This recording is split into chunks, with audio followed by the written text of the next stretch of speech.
The chestnut mare shouldn't have been there. Thomas Mitchell had farmed this flat Illinois prairie for 12 years, and he'd never seen a horse wander this far from the neighboring ranches. The animal limped heavily, dragging her right front hoof as she approached his water tank in the pre-dawn mist. Dried blood caked her forelock, and deep scratches marked her flanks. But what struck Thomas most was the mare's behavior.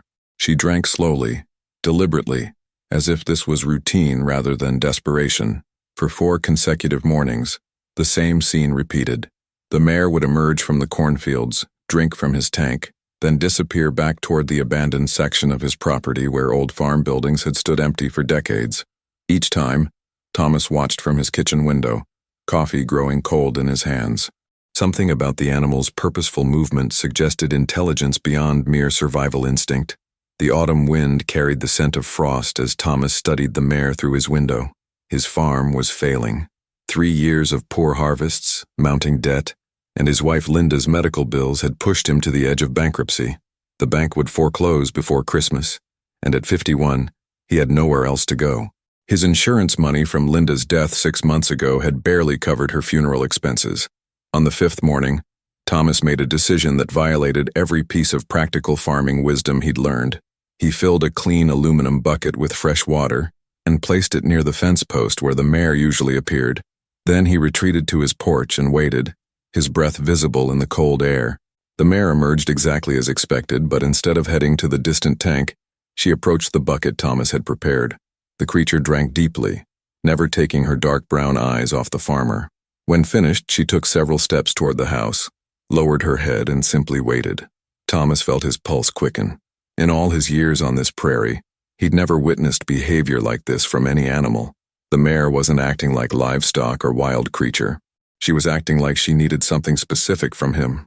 The corn stubble crunched under his boots as Thomas slowly rose from his chair. The mare stood when Thomas moved, then began walking toward the back section of his property with the same deliberate pace she'd shown each morning. After 30 yards, she stopped and looked back, waiting. Her injured leg clearly pained her, but she showed no fear of his presence. Against every rational thought in his mind, Thomas grabbed his jacket and followed the injured animal across his own land toward territory he rarely visited anymore.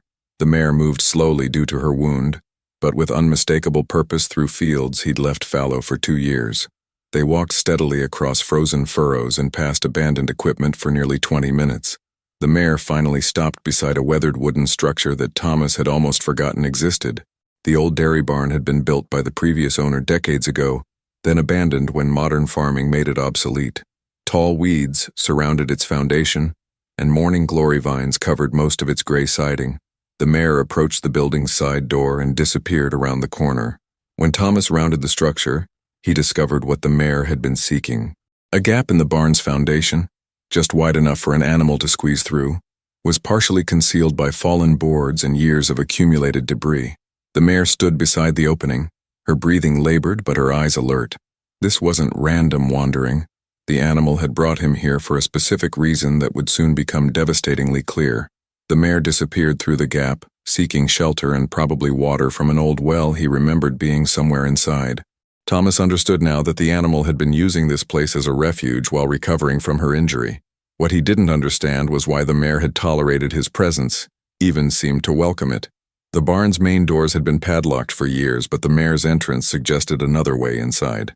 Thomas knelt and peered through the gap. Dusty sunlight filtered through broken windows, revealing hay bales and farm equipment that had been stored here long before he'd bought the property. This wasn't just an abandoned barn. It was a time capsule from an earlier era of farming, and the mare had led him directly to it. If this story captures your attention, you're about to discover how a single morning changed everything for a desperate farmer facing foreclosure. What he found in that forgotten barn would challenge everything he thought he knew about his own property and transform his understanding of the land he'd worked for over a decade. Thomas squeezed through the gap in the barn's foundation, following the mare into musty darkness that smelled of old hay and motor oil. His eyes adjusted slowly to reveal a space much larger than he'd expected. The barn's interior had been divided into sections, animal stalls on one side, equipment storage on the other, and what appeared to be a workshop area near the back wall. The mare had settled beside an old hand pump that still drew clear water from the underground well. The animal's injury seemed less severe in the barn's sheltered environment, and her behavior suggested familiarity with this refuge. She'd obviously been coming here regularly, using the abandoned building exactly as its original designers had intended. Sunlight streaming through high windows illuminated decades of accumulated farm equipment. Thomas recognized some items from his grandfather's era: a manual hay baler, cream separators, even an old forge that would have been used for metalwork. But it was the workshop area that captured his immediate attention. Someone had maintained this space long after the barn's official abandonment. Recent oil stains marked the concrete floor. Tools hung in organized rows on pegboard walls. A workbench held projects that appeared to have been set aside temporarily, rather than abandoned permanently. Most intriguingly, a large tarp covered something in the corner that was clearly not original farm equipment. Thomas approached the covered object with growing curiosity. The tarp was relatively new, heavy canvas designed to protect valuable items from moisture and dust. Whoever had placed it here had intended to return. When he pulled back the covering, Thomas discovered something that made his hands shake. A fully restored 1952 Ferguson tractor sat beneath the tarp, its red paint gleaming and chrome fittings polished to mirror brightness. The machine was worth more than Thomas made in a good year, and it had been maintained in showroom condition by someone with considerable mechanical skill and unlimited patience. But the tractor was only the beginning of what he found. Behind the Ferguson, covered by additional tarps, were implements and attachments worth tens of thousands of dollars. A disc harrow, cultivator, mower, and hay rake, all restored to original specifications. Everything a small farmer would need to operate proficiently on exactly the type of land Thomas owned. On the workbench, he discovered documentation that explained everything. A leather folder contained maintenance records, parts receipts, and restoration notes dating back 15 years. The handwriting belonged to Harold Brennan, the elderly farmer who'd owned this property before Thomas bought it. According to the meticulously kept records, Brennan had spent his retirement years restoring vintage farm equipment as a hobby, storing his projects in the abandoned barn while continuing to live in the farmhouse. The final document in the folder was a letter addressed to whoever finds this, dated just 3 months before Brennan's death. Thomas read with growing amazement as the old farmer explained his situation. Brennan had no family to inherit his restored equipment, but he'd hoped someone would eventually discover his workshop and put the machinery to practical use. The letter continued with detailed instructions for operating each piece of equipment, including modifications Brennan had made to improve their efficiency on modern farms. More importantly, the old farmer had documented his discovery of what he called the most productive soil on the property, areas that previous owners had never properly utilized because they lacked appropriate equipment. According to Brennan's notes, the back 40 acres of Thomas's farm contained some of the richest topsoil in the county, but it had never been properly cultivated because of drainage issues that could be solved with the right implements. The old farmer had mapped these areas precisely, indicating which equipment would be needed to make them productive. Thomas spent the next hour exploring the barn more thoroughly, finding additional surprises at every turn. A seed storage area contained enough high-quality grain varieties to plant substantial acreage. Chemical storage tanks held fertilizers and soil amendments worth hundreds of dollars. Even the hay stored in the loft was premium quality that could be sold for cash or used to feed livestock. The mare watched him quietly from beside the water pump, her presence no longer mysterious. She'd been using this barn as shelter, following the same instincts that had led her to a place where someone had obviously cared for animals. The building provided everything an injured creature needed: water, shelter, and protection from weather and predators. As Thomas examined Brennan's restoration work more carefully, he realized the magnitude of what he'd discovered. The old farmer had essentially created a complete farming operation, ready for immediate use by someone with the knowledge to operate vintage equipment efficiently. More importantly, Brennan's documentation would allow Thomas to cultivate areas of his property that had never been profitable using modern methods. The restored tractor started on the first try, its engine running with the smooth precision that only comes from expert mechanical work. Thomas had operated similar machines during his youth on his grandfather's farm, and the familiar controls felt natural in his hands. Brennan had even left fuel in the tank and oil in the engine, confident that someone would eventually need his carefully maintained equipment. But it was Brennan's final note that made Thomas's eyes fill with tears. The old farmer had written, "This land has fed families for over a century. It deserves someone who understands that farming isn't just about profit, it's about stewardship. If you found this workshop, You probably need it as much as it needs you. Take care of the equipment and it will take care of you. Thomas understood now that the mare hadn't led him to abandoned farm equipment. She'd led him to a complete agricultural operation, maintained by a man who'd spent his final years preparing it for exactly this moment. Everything he needed to save his farm had been waiting in a forgotten barn, preserved by someone who'd understood that good equipment and productive land eventually find their way to farmers, desperate enough to appreciate them. The question was whether he could learn to operate Brennan's vintage machinery quickly enough to plant a crop that would save his property from foreclosure. Over the next 3 days, Thomas spent every daylight hour in Brennan's workshop, studying the old farmer's detailed maintenance logs and equipment manuals.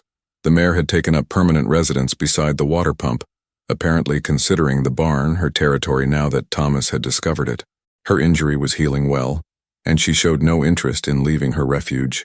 Brennan's documentation was extraordinarily thorough. Each piece of equipment had its own folder containing operating instructions, parts diagrams, and troubleshooting guides written in the meticulous handwriting of someone who'd spent decades perfecting his craft. The old farmer had even included seasonal schedules showing when each implement should be used for maximum effectiveness on this specific soil type.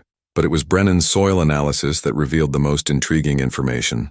According to his notes, the previous owners had consistently planted the wrong crops in the wrong locations, never realizing that drainage patterns and soil composition varied dramatically across the property.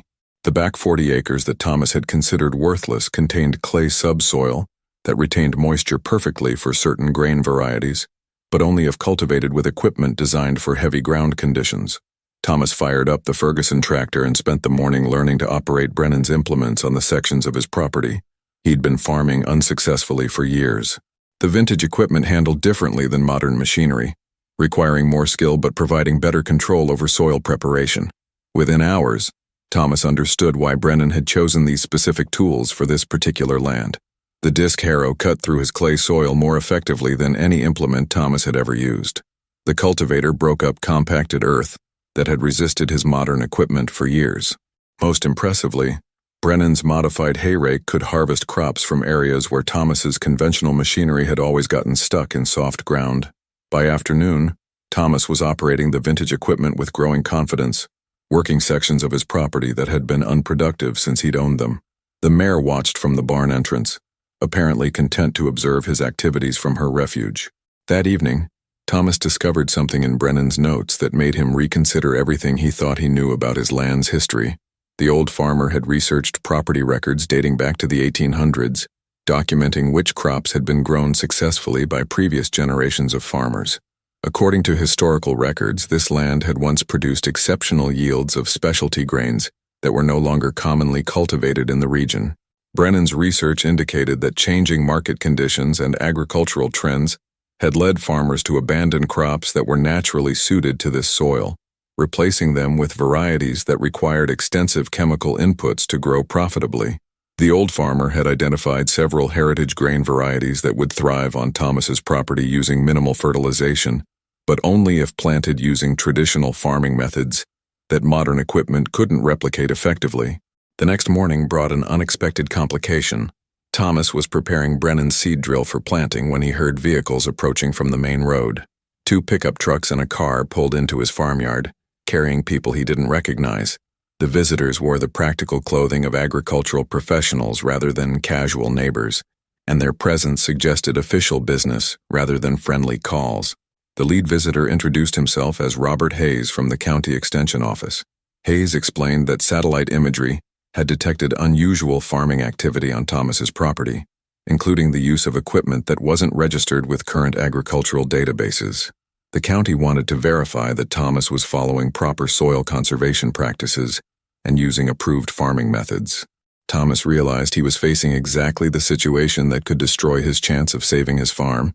If county officials discovered that he was using unregistered vintage equipment to cultivate areas that hadn't been approved for agricultural use, they might impose restrictions that would prevent him from planting the crops he needed to avoid foreclosure. Hayes and his assistant spent the next hour examining Thomas's fields and asking detailed questions about his farming plans.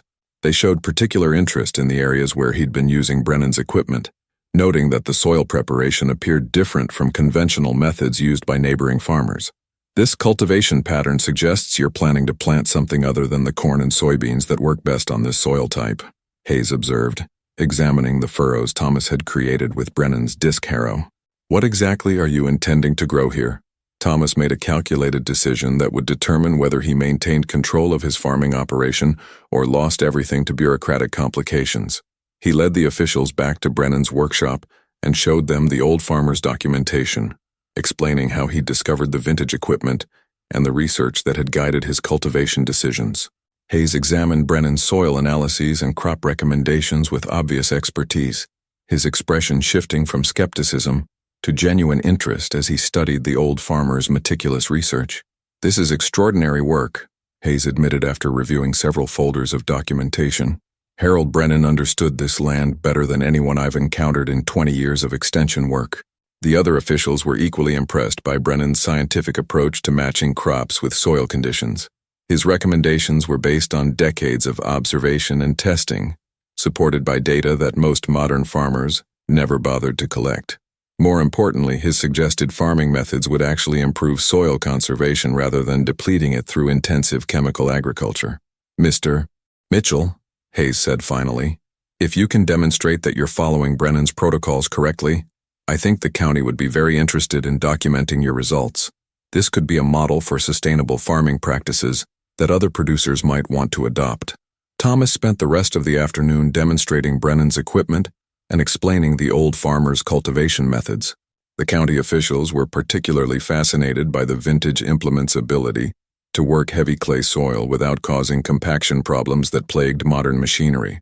As the officials prepared to leave, Hayes handed Thomas a business card and made an unexpected offer. The state agricultural department has grants available for farmers who are willing to test heritage crop varieties using traditional methods. If you're interested, I think we could arrange funding that would cover your planting costs and provide technical support throughout the growing season. Thomas realized that Brennan's legacy had just transformed from a secret discovery into an officially sanctioned farming experiment. The county wasn't going to restrict his activities. They were going to support them. The old farmer's careful documentation had provided legitimacy that Thomas never could have achieved on his own. That evening, the Mare was still resting beside the water pump when Thomas returned to the barn to study Brennan's planting schedules. The animal had led him not just to equipment and knowledge, but to recognition from agricultural authorities who could help him succeed in ways he'd never imagined possible. The grant application process took 2 weeks, during which Thomas continued preparing his fields using Brennan's equipment and methods. The mare had fully recovered from her injury, but showed no inclination to leave the barn. She'd established a routine of grazing in the surrounding fields during the day and returning to her refuge beside the water pump each evening. Hayes visited twice more, bringing soil specialists who were fascinated by Brennan's research. The old farmer had identified microclimates and drainage patterns that affected crop performance in ways that conventional soil testing had missed. His recommendations were based on observation and experimentation, rather than standard agricultural theory, and the results he'd documented were impressive enough to justify the county's interest in Thomas's farming experiment. The grant approval came with conditions that initially worried Thomas. The state required detailed record-keeping, regular inspections, and agreement to share results with other farmers who might benefit from Brennan's methods. More problematically, the funding was structured as a loan that would only be forgiven if Thomas achieved specified yield targets using the heritage grain varieties Brennan had recommended. But the financial relief was exactly what Thomas needed. The grant covered seed costs, fuel, and basic operating expenses for the entire growing season. More importantly, it provided enough immediate cash flow to satisfy his creditors and prevent foreclosure, while he proved whether Brennan's farming methods could generate sustainable profits. Thomas began planting in early April, following Brennan's precise schedules and using seed varieties that hadn't been grown in the region for decades. The vintage equipment handled the spring soil conditions perfectly, creating seed beds that his modern machinery had never been able to achieve. The old farmer's notes included specific recommendations for plant spacing, depth, and timing that were remarkably different from current agricultural practices. The first problem emerged 3 weeks after planting. Thomas discovered that his neighbors were discussing his unusual farming activities with considerable skepticism. Word had spread that he was growing experimental crops, using obsolete methods, and local farmers were openly questioning whether his approach made financial sense. Margaret Sullivan, who farmed the adjacent property, stopped by one morning to examine his fields more closely. She'd been farming for 30 years and had strong opinions about agricultural innovation. Her expression was openly dismissive as she studied the heritage grain varieties that were just beginning to emerge from the soil. "Thomas, I've got to ask what you're thinking with all this," Margaret said, gesturing toward his planted fields. "That grain you're growing hasn't been profitable in this region for 50 years. You're taking a huge risk with money you probably don't have." Thomas explained Brennan's research and the county's support for his farming experiment, but Margaret remained unconvinced. Harold Brennan was a nice old man, but he hadn't farmed commercially for decades when he did that research. Modern agriculture exists because it's more efficient than the old methods. Her criticism reflected the broader skepticism Thomas was encountering throughout the farming community. Neighbors who'd been supportive during his financial difficulties now questioned his judgment in pursuing what they considered an impractical approach to agriculture. The social pressure was more challenging than Thomas had anticipated. The second problem was more serious. 6 weeks after planting, Thomas discovered that wildlife was systematically damaging his heritage grain crops. Deer, rabbits, and ground birds were feeding on varieties they found more palatable than the corn and soybeans grown by neighboring farmers. His yields would be severely reduced unless he could find effective ways to protect his crops. Brennan's notes contained limited information about pest control, since the old farmer had been conducting small-scale experiments rather than commercial production. Thomas needed solutions that would work on larger acreage, without compromising the organic growing methods that were part of his grant requirements. The Mare provided an unexpected solution to his wildlife problem. Thomas noticed that deer avoided the sections of his fields where she grazed regularly, apparently deterred by her presence. When he began moving her to different areas each day, following a rotation schedule that covered his most vulnerable crops, the deer damage decreased dramatically. But the mare's protection only worked for crops within a limited range of her grazing areas. Thomas needed additional wildlife deterrents for fields that were too far from the barn for her regular patrols. He spent days researching organic pest control methods that would be compatible with Brennan's farming system. The solution came from an unexpected source. While searching through Brennan's workshop for additional documentation, Thomas discovered a section of the barn he'd previously overlooked. Behind stacked hay bales was a small office area, where the old farmer had maintained detailed records of his experimental plots. Brennan's files contained 5 years of data about heritage grain production, including detailed notes about organic pest management techniques that had proven effective on this specific property. The old farmer had experimented with companion planting, natural predator habitat, and strategic timing of field operations to minimize crop damage without using chemical pesticides. Most importantly, Brennan had identified natural plant varieties that could be established along field borders to attract beneficial insects while deterring problematic wildlife. The old farmer had even saved seeds from these companion plants, storing them in labeled containers that were still viable after years in climate-controlled storage. Thomas spent the next week establishing Brennan's companion plantings around his most valuable crops. The heritage seeds germinated quickly, creating border areas that attracted hawks and owls while providing natural deer deterrents. Within a month, his wildlife damage problems had decreased to manageable levels without requiring any chemical interventions. But it was Brennan's yield projections that provided the most encouraging information.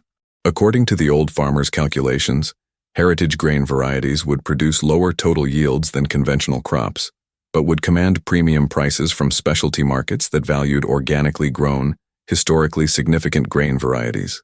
Brennan had identified potential buyers including artisan bakeries, craft breweries, and heritage seed companies that would pay substantially more per bushel than commodity grain markets. His notes included contact information for buyers who had expressed interest in purchasing heritage grains if they could find reliable suppliers. Thomas realized that Brennan's farming system wasn't just about growing different crops. It was about accessing entirely different markets that valued quality and uniqueness over quantity. The old farmer had developed a business model that could be profitable on smaller acreage using traditional methods that actually reduced input costs compared to modern agriculture. As summer progressed, and his crops continued developing according to Brennan's predictions, Thomas began to understand that the mare had led him to more than just equipment and knowledge. She'd led him to a completely different approach to farming that could be sustainable both financially and environmentally, if he had the patience and skill to implement Brennan's methods correctly. The question was whether his heritage grains would mature successfully, and whether the specialty markets Brennan had identified would actually pay the premium prices his business model required. August brought the critical testing period for Thomas's farming experiment. The heritage grain varieties were approaching maturity, but their unfamiliar growth patterns made it difficult to determine optimal harvest timing. Brennan's notes provided general guidelines, but the old farmer had emphasized that these crops required careful observation and experience-based judgment that couldn't be learned from documentation alone. Thomas spent mornings walking his fields, examining grain heads, and testing kernels for moisture content using methods Brennan had described. The heritage varieties matured unevenly compared to modern crops, requiring multiple harvests rather than the single cutting that was standard for conventional grains. This complexity would make the harvest more labor-intensive and expensive, potentially eliminating the profit margins his business model required. The mare had become an integral part of his daily routine, following him through the fields as he assessed crop conditions. Her presence continued deterring wildlife damage, but Thomas realized he'd developed an emotional attachment to the animal that went beyond her practical value. She represented the unexpected discovery that had transformed his understanding of farming and provided hope for financial survival. In late August, Hayes arrived for the scheduled mid-season inspection, accompanied by Dr. Sarah Chen, a crop specialist from the State Agricultural University. Chen was conducting research on heritage grain varieties and was particularly interested in documenting Brennan's methods for potential inclusion in sustainable agriculture curricula. The inspection results exceeded everyone's expectations. Despite lower total yields than conventional crops, Thomas's heritage grains showed exceptional quality characteristics that would command premium prices from specialty buyers. The protein content, mineral composition, and flavor profiles of his crops were substantially superior to commodity grains, justifying the market premiums Brennan had projected. Chen was particularly impressed by the soil condition improvements that had resulted from Brennan's farming methods. Traditional cultivation techniques had increased organic matter content, improved water retention, and enhanced biological activity in ways that would benefit long-term productivity. This is exactly the kind of regenerative agriculture we need more farmers to adopt, Chen observed while examining soil samples from Thomas's fields. But the inspection also revealed a potential problem that threatened the entire experiment. Chen discovered evidence of genetic contamination in some of Thomas's heritage varieties, apparently caused by cross-pollination from neighboring fields growing genetically modified crops. The contamination levels were low, but they might be sufficient to disqualify his grains from organic certification and premium specialty markets. Thomas realized he was facing the possibility that months of careful work might be commercially worthless if buyers rejected his crops due to genetic contamination concerns. Modern agriculture's reliance on genetically modified varieties had created an environment where heritage grains couldn't maintain genetic purity without extensive isolation measures that Brennan hadn't anticipated when developing his farming system. Chen offered to conduct detailed genetic testing to determine the extent of contamination and its likely impact on marketability. The testing would take several weeks, during which Thomas would need to proceed with harvest preparations without knowing whether his crops would meet buyer specifications. The uncertainty added stress to an already challenging situation. In early September, Thomas began harvesting his earliest maturing varieties using Brennan's vintage combine, which had been carefully maintained but hadn't operated commercially for decades.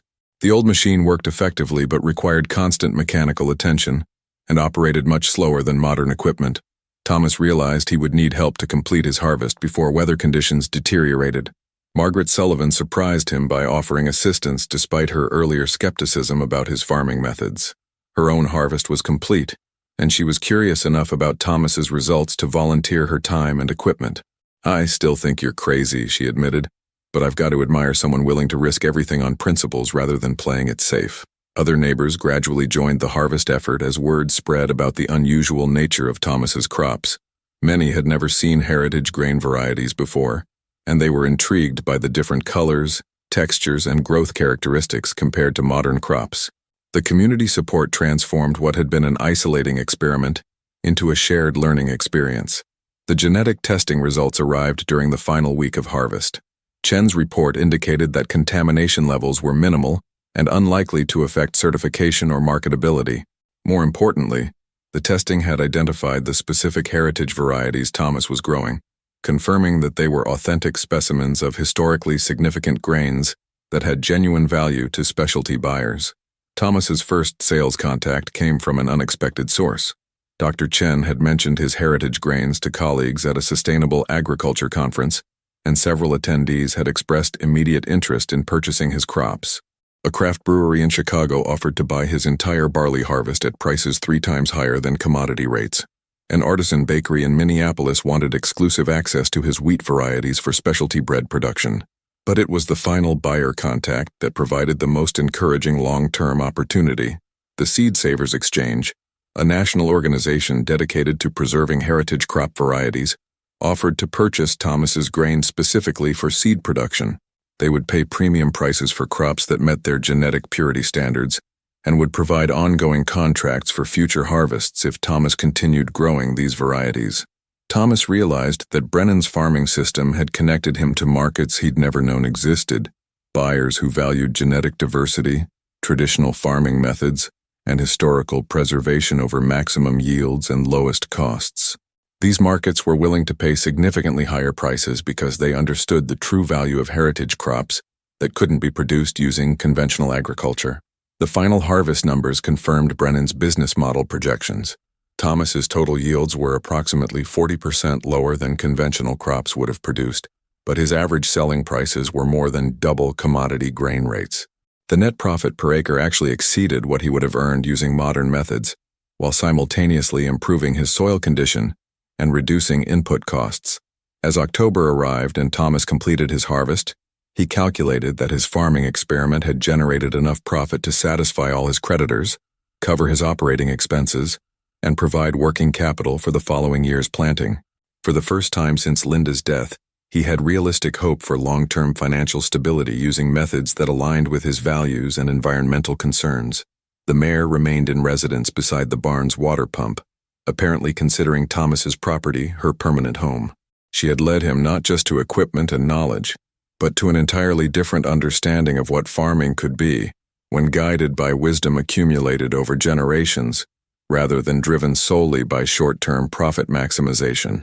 6 months after harvest, Thomas's farming operation had transformed from a failing conventional enterprise into a thriving heritage grain producer. The Seed Savers Exchange had provided contracts for the next 3 years, guaranteeing premium prices for crops grown using Brennan's documented methods. Additional buyers had emerged as word spread about the exceptional quality of heritage grains produced on his property. Thomas had used his first year's profits to purchase the adjacent 40 acres that Margaret Sullivan was selling before retirement. The additional land would allow him to expand his heritage crop production, while maintaining the isolation necessary to prevent genetic contamination from neighboring farms. Margaret had agreed to stay on part-time to help manage the expanded operation, her initial skepticism replaced by genuine enthusiasm for sustainable farming methods. The mare had produced a healthy foal in spring, apparently having been pregnant when she first appeared at Thomas's water tank. Both animals continued living in Brennan's restored barn, which Thomas had expanded to include modern amenities while preserving the vintage workshop that had made his success possible. The horses had become integral parts of his farming system, providing wildlife deterrence and soil cultivation services that complemented his heritage grain production. Hayes and Chen had documented Thomas's farming experiment extensively, producing research papers and extension publications that were attracting attention from farmers throughout the Midwest. The county had established a sustainable agriculture demonstration site on Thomas's property, bringing visitors who wanted to learn about heritage crop production and traditional farming methods.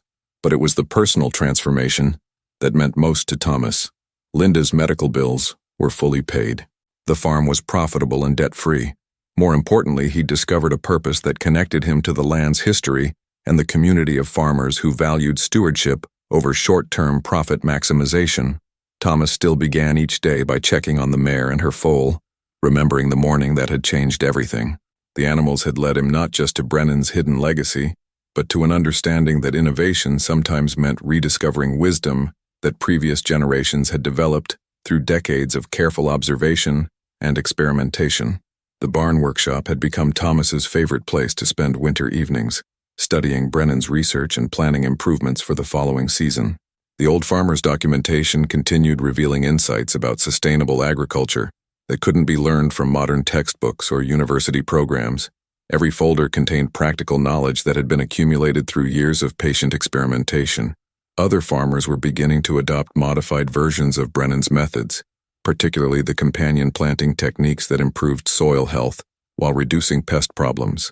Thomas had started consulting with neighbors who wanted to transition portions of their operations to heritage crop production, sharing Brennan's research and providing technical support for farmers interested in accessing specialty markets.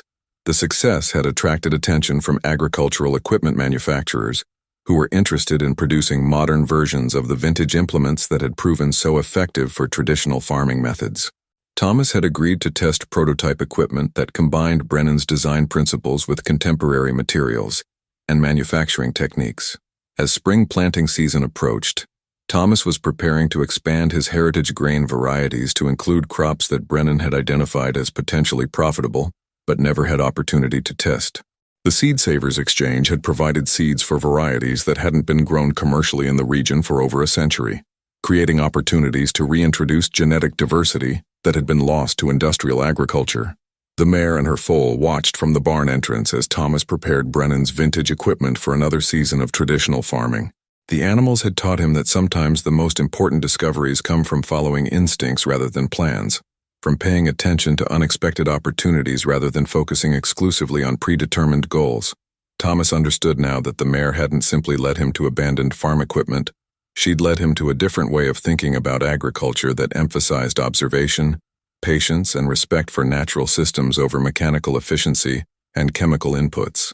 Brennan's legacy had provided the knowledge and tools, but the mare's guidance had made the discovery possible. His farm was now a model for sustainable agriculture that proved heritage crops could be profitable when marketed to buyers who valued quality and tradition. Other farmers were visiting regularly to learn about Brennan's methods and to see working demonstrations of equipment and techniques that had been largely forgotten by modern agriculture.